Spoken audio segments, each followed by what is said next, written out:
ओशो की कहानी के द्वारा समझे। ओशो की कहानी मन को शांत करने का जबरदस्त उपाय। खुशहाल जीवन के सबसे बड़े समूह में से एक है। ऐसे ही आसपास हमारा पूरा जीवन घूमता रहता है। हमारे सभी एक्शन के सब्जेक्ट हमारे मस्तिष्क में है, जहां एक विचार आता है और हम उस पर काम करते हैं, लेकिन उसकी सफलता या विफलता इस बात पर निर्भर करती है कि हम इसके लिए प्रयास करते हैं। मन को नियंत्रित करना दुनिया के सबसे कठिन कामों में से एक है।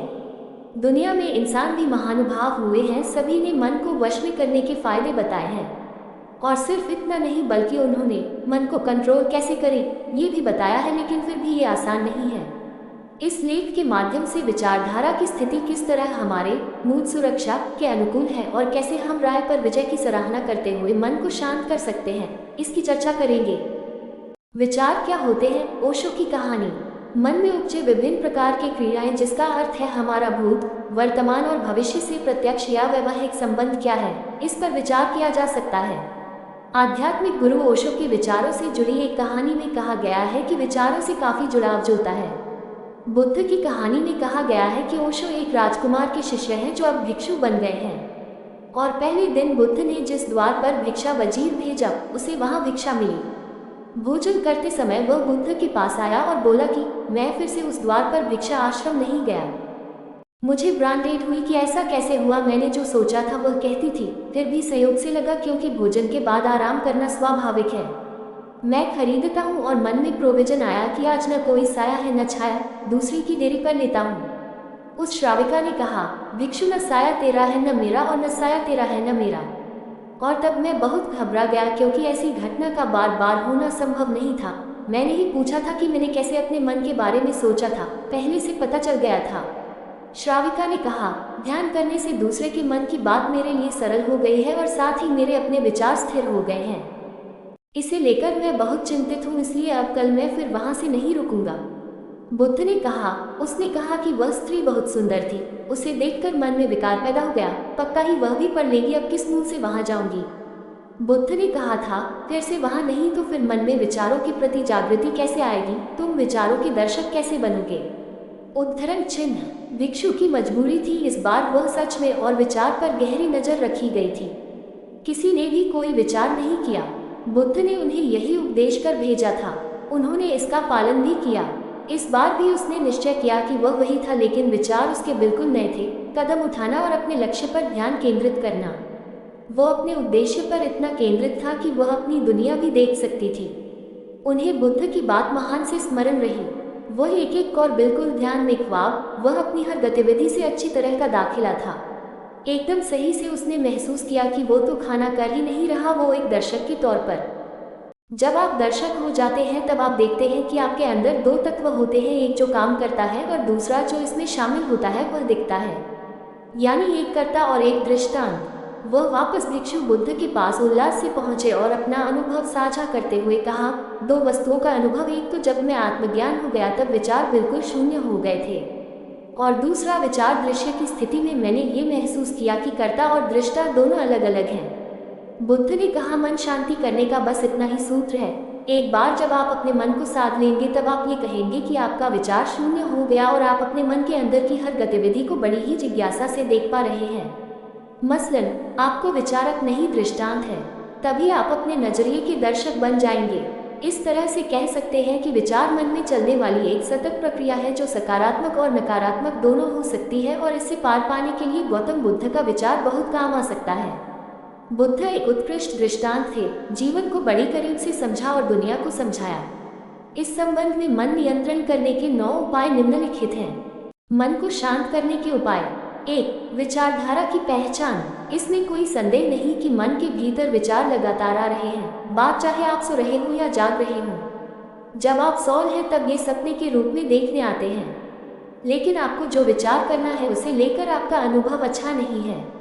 इसलिए आपको कोशिश करनी चाहिए कि आप सबसे पहले ऐसे विचारों की पहचान करें जो आपके मन को शांत करने में बाधा उत्पन्न करते हैं। 2.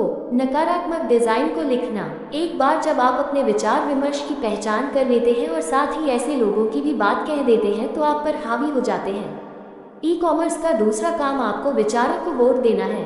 ये जरूरी है ताकि आपके विचार सीमित रहें और किसी नई घटना पर ध्यान न दें। एक ही चीज को बार बार सोच दिमाग बोर हो जाएगा और धीरे धीरे धीरे धीरे धीरे धीरे धीरे धीरे धीरे धीरे धीरे धीरे धीरे धीरे धीरे बार सोच दिमाग बोर हो जाएगा।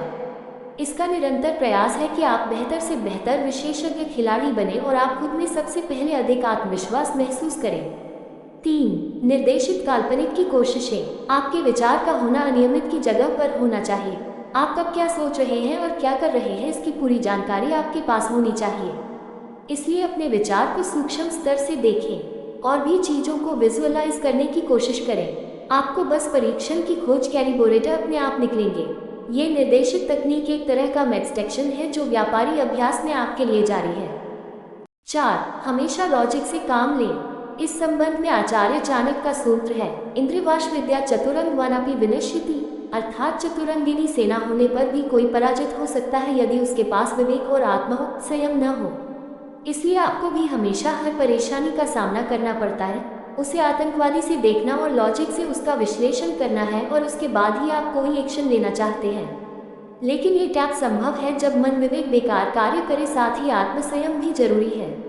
5. कुछ नया सीखें। कहते हैं खाली रहने से दिमाग में शैतान वास कर लेता है, इसलिए धीरे धीरे खुद को बिजी रखिए। अपनी पसंद की चीजें बनाकर कुछ न कुछ सिखाते रहिए।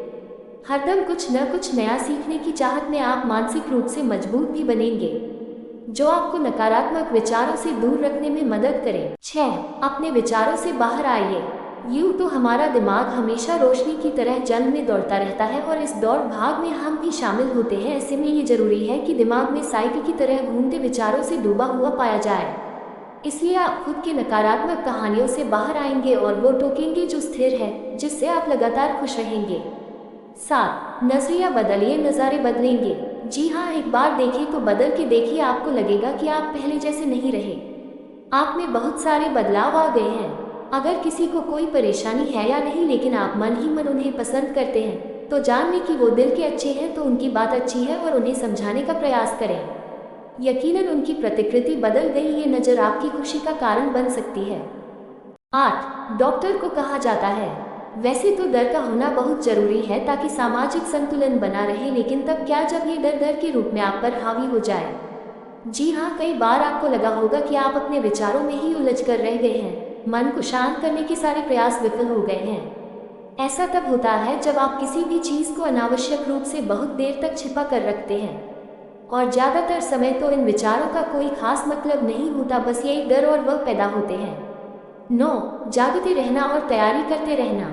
जीवन रेखाएं भी सरल नहीं बल्कि हम सोते हैं। जीवन की धारा कभी तेज तो कभी धीरे धीरे बहती है, इसमें हमें बैलेंस रखना चलता है। इसलिए अपने आसपास वाली कहानियों से आपको लगातार सलाह मिलती है और उनका सार्थक विश्लेषण करने की कोशिश की जाती है, जिससे आप आने वाली परेशानी के लिए पहले से ही तैयारी कर रहे हैं। छोटे छोटे प्रयास से आप लंबे समय तक चलने वाले मानसिक तनाव से बच सकते हैं।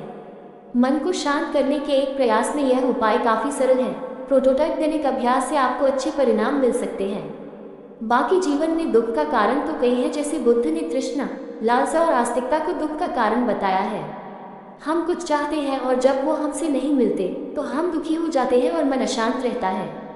इसलिए अपनी ज़रूरत और इच्छाओं का बोध होना जरूरी है, तभी मन से नकारात्मक विचारों को दूर किया जा सकता है।